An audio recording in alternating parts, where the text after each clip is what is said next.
Welcome back to our YouTube channel GK with me. तो आज के इस वीडियो में हम पढ़ना स्टार्ट करने वाले हैं रिपब्लिक डे के बारे में। ये क्लास आपकी इम्पोर्टेंट रहने वाली है सभी एग्ज़ाम्स के लिए, चाहे फिर आप किसी भी एग्ज़ाम की प्रिपरेशन कर रहे हो, चाहे आप टीचिंग एग्ज़ाम्स की तैयारी कर रहे हैं या फिर आप अपकमिंग एचसीएस एग्जाम देने जा रहे हैं या फिर आप कोई भी एग्जाम दे रहे हैं, सभी के लिए इक्वली इंपॉर्टेंट रहेगी। तो आप इस क्लास को देखिएगा, ठीक है। और वैसे भी रिसेंट का टॉपिक है तो आपके लिए वैसे भी इंपॉर्टेंट रहने वाली है, ठीक है। तो स्टार्ट कर देते हैं रिपब्लिक डे के बारे में पढ़ना। इस क्लास में मैं आपको सारा मतलब जितना भी इंपॉर्टेंट पॉइंट्स है वो बताऊंगी, साथ साथ क्वेश्चन की फॉर्म में मैं आपको बताने वाली हूँ। तो रिपब्लिक डे 2024 के बारे में हम जानने वाले हैं। इसके जितने भी इंपॉर्टेंट पॉइंट्स हैं वो सभी हम इस क्लास में पढ़ने वाले हैं। सबसे पहले तो कुछ इसकी थोड़ी सी हिस्ट्री के बारे में ही जान लेते हैं कि इसका क्या इतिहास रहा है, एंड देन हम इसकी पूरी झांकियों के बारे में जानेंगे कि कौन सी स्टेट की झांकी की क्या थीम रही थी, क्योंकि वो भी एग्जाम में पूछी जाती हैं। तो गणतंत्र दिवस जो है वो क्या है, नेशनल फेस्टिवल होता है, आप सभी जानते हैं। ये आपका राष्ट्रीय त्योहार है which is celebrated every year on 26 जनवरी, जो प्रत्येक वर्ष 26 जनवरी को मनाया जाता है, ठीक है। ये आप सभी जानते हैं, ये आपका नेशनल फेस्टिवल है। इसी दिन 1950 को भारत सरकार अधिनियम 1935 को हटाकर भारत का संविधान लागू किया गया था। यह भारत के 3 राष्ट्रीय अवकाशों में से एक है। अन्य 2 इसमें से स्वतंत्रता दिवस और गांधी जयंती भी शामिल है। तो ये आपका इंपॉर्टेंट हो जाता है, आपसे पूछा जा सकता है कि जो आपका मतलब गणतंत्र दिवस है, उस दिन भारत का जो संविधान लागू किया गया था वो कौन से अधिनियम को हटाकर किया गया। तो ये भारत सरकार अधिनियम 1935 को हटाकर हमने हमारे देश का इस दिन कॉन्स्टिट्यूशन जो है वो लागू कर दिया था, ठीक है। एक पॉइंट आपका यहां से इंपॉर्टेंट हो जाता है। और इसके बाद इसे लागू करने के लिए 26 जनवरी, अब आप पूछेंगे कि 26 जनवरी ही तिथि इसके लिए क्यों निर्धारित की गई।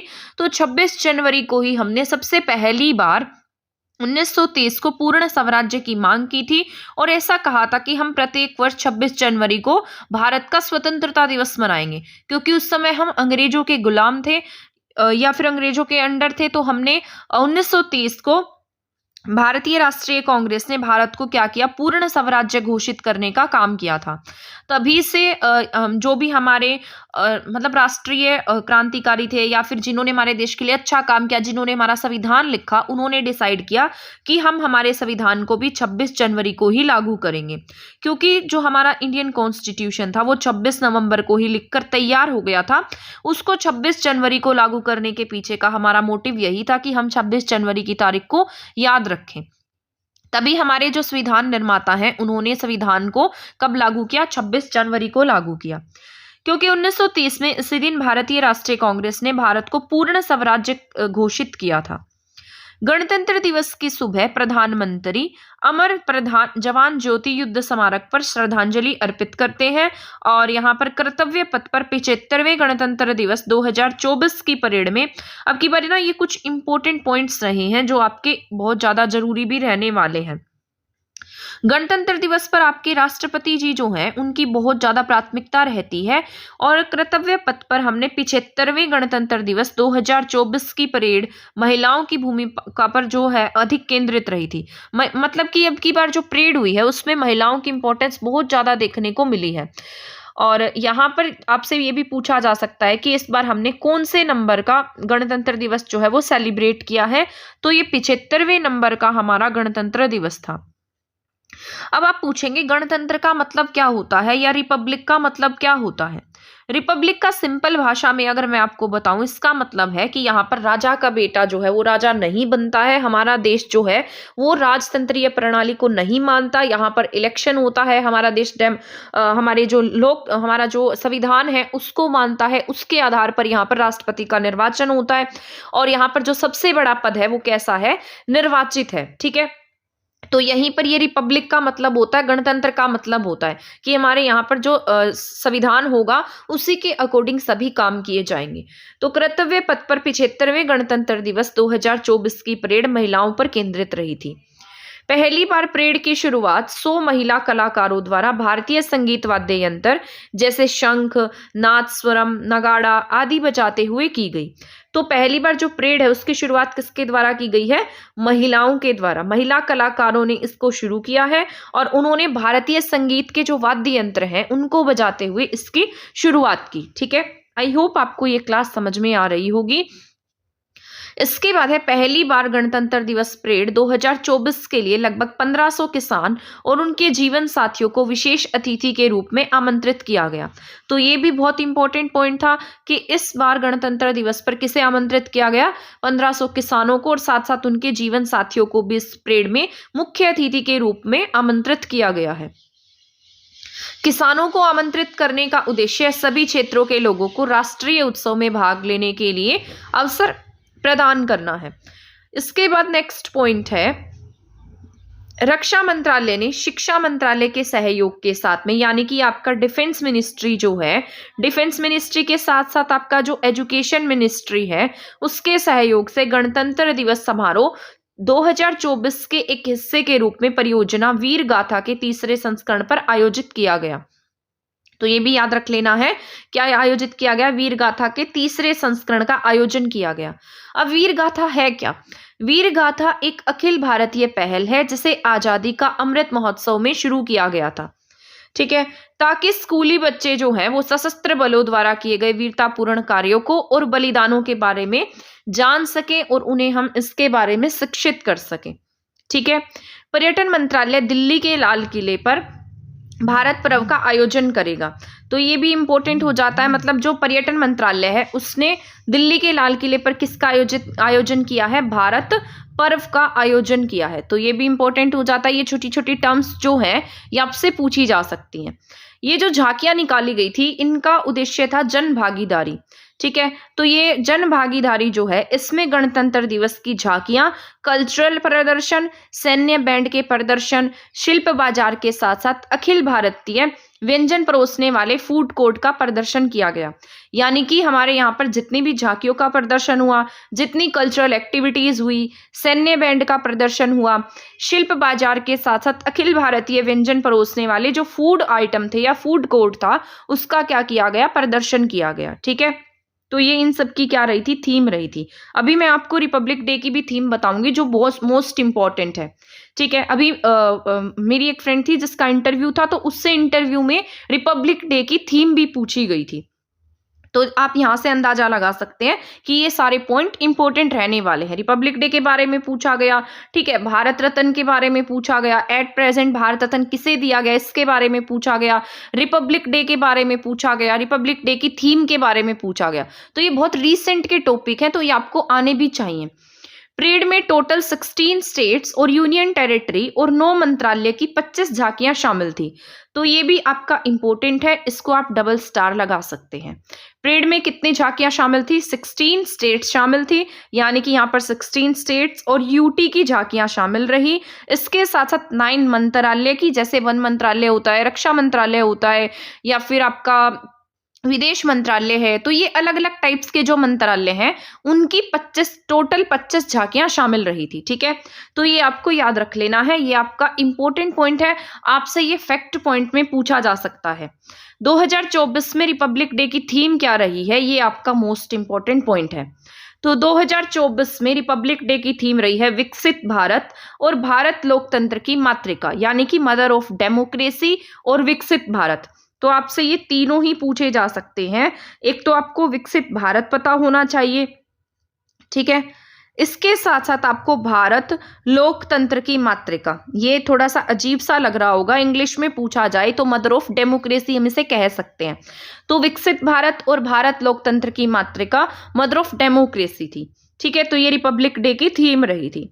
इसके बाद यहाँ पर मैंने कुछ इंपॉर्टेंट क्वेश्चंस जो है वो ऐड किए हैं। इसके बाद मैंने ऐड किए हैं जो भी इंपॉर्टेंट झांकियाँ रही हैं उनके क्या थीम्स रहे हैं, वो सारा का सारा, क्योंकि आपसे झांकियों में से भी क्वेश्चंस पूछा जा सकता है कि इस बार रिपब्लिक डे की क्या झांकी रही थी, क्या उसकी थीम रही थी, ठीक है, और कौन सी स्टेट की जो झांकी इसमें शामिल थी या नहीं थी। तो ये सारे पॉइंट आपसे पूछे जा सकते हैं, तो ये आपको ना पता भी होने चाहिए।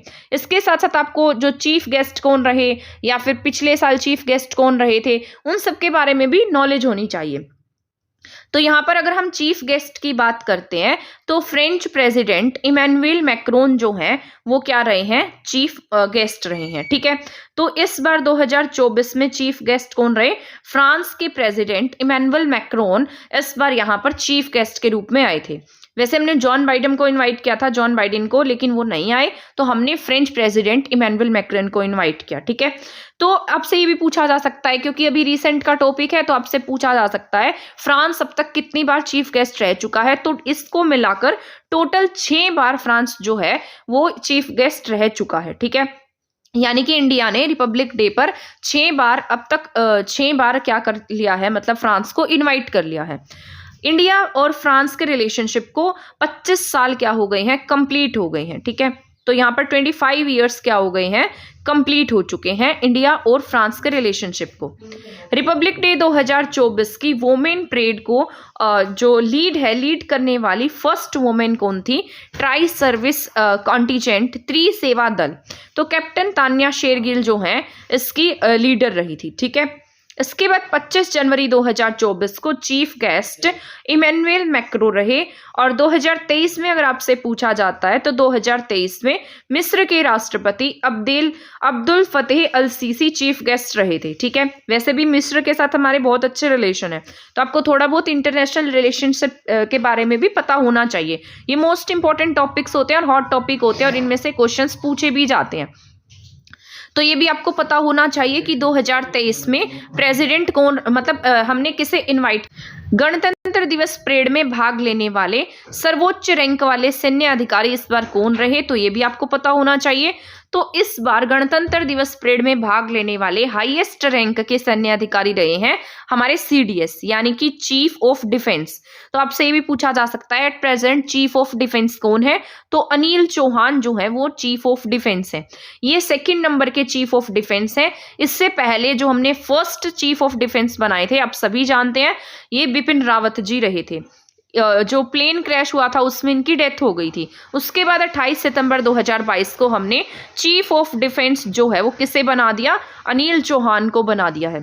तो इस बार जो हाईएस्ट रैंक के सैन्य अधिकारी हैं वो कौन रहे, chief of defence Anil Chauhan ji रहे हैं। ठीक है, आई होप आपको समझ में आया होगा। सेंट्रल गवर्नमेंट ने 24 जनवरी की जगह किस दिन से रिपब्लिक डे समारोह को शुरू करने का फैसला लिया है, तो यहाँ पर कहा गया है कि 23 जनवरी से ही रिपब्लिक डे का जो भी कार्यक्रम है वो स्टार्ट हो जाएगा। आपको पता होना चाहिए 23 जनवरी को हम पराक्रम दिवस या फिर नेताजी सुभाष चंद्र जयंती भी मनाते हैं, तो उस दिन से आपके यहाँ पर जो 26 जनवरी है उसका कार्यक्रम शुरू कर लिया जाएगा। भारत का गणतंत्र दिवस समारोह 23 जनवरी यानी कि पराक्रम दिवस या नेताजी की जयंती से शुरू होता है। 2022 से पहले भारतीय गणतंत्र दिवस 24 जनवरी से शुरू होता था, लेकिन एट प्रेजेंट ये क्या कहा गया है कि अब जो आपका गणतंत्र दिवस है उसकी तैयारियां 23 जनवरी से ही उसका कार्यक्रम जो है वो शुरू हो जाएगा। अब कुछ हमारे जो कॉन्स्टिट्यूशन है उससे रिलेटेड पॉइंट भी आपको पता होने चाहिए।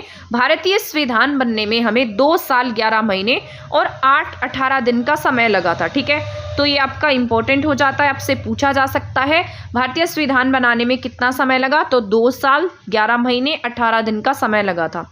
ध्वजारोहण की बात करेंगे तो ध्वजारोहण आप सभी जानते हैं 26 जनवरी को जो ध्वजारोहण है वो हमारी राष्ट्रपति जी के द्वारा किया जाता है। एट प्रेजेंट राष्ट्रपति आपके द्रौपदी मुर्मू जी हैं। और वैसे अगर 15 अगस्त की बात करते हैं तो ध्वजारोहण प्राइम मिनिस्टर के द्वारा किया जाता है। अगर आपसे पूछा जाए हमने जो गणतंत्रात्मक व्यवस्था है वो कौन से देश से ली है, तो ये हमने फ्रांस से ली हुई है। और इस बार हमने किसे इन्वाइट किया था, हमारा चीफ गेस्ट भी कौन रहा था, फ्रांस रहा था। पहले गणतंत्र दिवस की बात करते हैं तो हमने सबसे पहली बार गणतंत्र दिवस 26 जनवरी 1950 को मनाया। मुख्य अतिथि इस दिन इंडोनेशिया के सुकर्णो रहे थे। पहली बार जो चीफ गेस्ट रहा वो इंडोनेशिया रहा था और वहाँ के जो प्रेसिडेंट है सुकर्णो वो यहाँ पर मुख्य अतिथि के रूप में आए थे।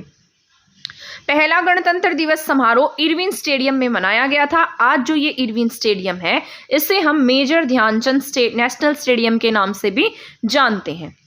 गणतंत्र दिवस की शुरुआत और अंत में राष्ट्रीय गान बजाया जाता है, तो ये इंपॉर्टेंट है। और जो राष्ट्रपति जी जो भाषण देती हैं वो भाषण तैयार किया जाता है राष्ट्रपति जी के सलाहकार के द्वारा, ठीक है। इसके बाद जो 21 तोपों की सलामी है वो कौन सी गन से दी गई है, तो इसका नाम है विक्टोरिया गन, ठीक है। तो ये भी आपको याद रखना है क्योंकि ऐसे पॉइंट आपसे एग्जाम में पूछे जाते हैं, एग्जाम ओरिएंटेड होते हैं ये। 26 जनवरी को राष्ट्रपति की रथ को कितने घोड़ों के द्वारा खींचा जाता है, तो 6 हॉर्सेस जो हैं वो राष्ट्रपति की जो बग्गी होती है या रथ होता है उसे खींचते हैं। ये दिखाता है हमारे राष्ट्रपति जी की पावर को, ठीक है, स्ट्रेंथ को, पावर को। रिपब्लिक डे परेड जो है ये 8 किलोमीटर तक की होती है और ये कर्तव्य पथ से शुरू होकर रेड फोर्ट तक जाती है, तो ये भी आपको पता होना चाहिए। इसके बाद मैंने कुछ यहाँ पर झांकियां लिख दी हैं जो आपकी इंपॉर्टेंट रहने वाली है। तो सबसे पहले हम जानेंगे यूपी की झांकी के बारे में। आपको पता है 22 जनवरी को ही आपके राम मंदिर का इनॉग्रेशन हुआ है और जो रामलला की मूर्ति है उसको स्थापित किया गया है। तो यूपी की जो झांकी है वो भी किससे रिलेटेड है, अयोध्या और विकसित भारत की झलक से रिलेटेड है। तो ये यूपी की झांकी की थीम रही थी। आपको सभी स्टेट्स, जितनी भी स्टेट्स हैं या जो जो इम्पोर्टेंट लगती हैं उनको आपको अच्छे से याद रखना है, तो ये भी आपकी इम्पोर्टेंट है। तो यूपी की झांकी जो है अयोध्या और विकसित भारत की झलक दिखाती है। इसमें रामलला का स्वरूप दिखाया गया है और उसके पीछे आपको रैपिड रेल भी देखने को मिली है जिसका नाम क्या है, नमो भारत ट्रेन है, ठीक है। आई होप आपको यूपी की झांकी की जो थीम है वो समझ में आई होगी और इसको आप रिलेट भी कर पाएंगे अगर आपके एग्जाम में आ जाता है तो। तेलंगाना की झांकी की बात कर लेते हैं। तो तेलंगाना में जो आज़ादी आंदोलन के योद्धा रहे थे और उनकी जो परंपराएं रही थी उसको दिखाया गया। वहां के तेलंगाना के जो प्रमुख क्रांतिकारी रहे जिन्होंने आज़ादी के समय जो योगदान दिया था उनके बारे में बताया गया, ठीक है। अगर एमपी की झांकी की बात करते हैं तो एमपी की झांकी इंपॉर्टेंट हो जाती है। ये महिला सशक्तिकरण पर बेस थी। आत्मनिर्भर महिला, चंदेरी कला को दिखाया गया। इसके साथ साथ इसमें भारत की बाजरा महिला की टैगलाइन के साथ एमपी की आदिवासी महिला लहरी बाई की प्रतिकृति भी शामिल की गई। तो एमपी की झांकी जो है वो आपके लिए इंपॉर्टेंट है, ठीक है। आपसे पूछा जा सकता है कौन सी ऐसी झांकी थी जिस पर भारत की बाजरा महिला की टैगलाइन के साथ एमपी की आदिवासी महिला लहरी बाई की प्रतिकृति दिखाई गई। तो ये कौन है, कहाँ की झांकी है, ये आपके एमपी की झांकी है। इसके बाद राजस्थान की झांकी की बात कर लेते हैं। तो राजस्थान की झांकी वहाँ की कल्चरल एक्टिविटीज और इसके साथ साथ वहाँ की जो भक्ति शाखा है उससे रिलेटेड रही थी। तो राजस्थान की जो झांकी है वो महिला सशक्तिकरण, घूमर नृत्य और मीराबाई से रिलेटेड रही थी। इसके बाद अगर हम आंध्र प्रदेश की बात करते हैं तो आंध्र प्रदेश में अभी स्कूली एजुकेशन को लेकर बहुत ज़्यादा प्रोग्रेस की गई है, तो ये स्कूली शिक्षा में बदलाव से रिलेटेड रही थी। गुजरात की मोस्ट इंपॉर्टेंट है, आपको ये याद रखनी है।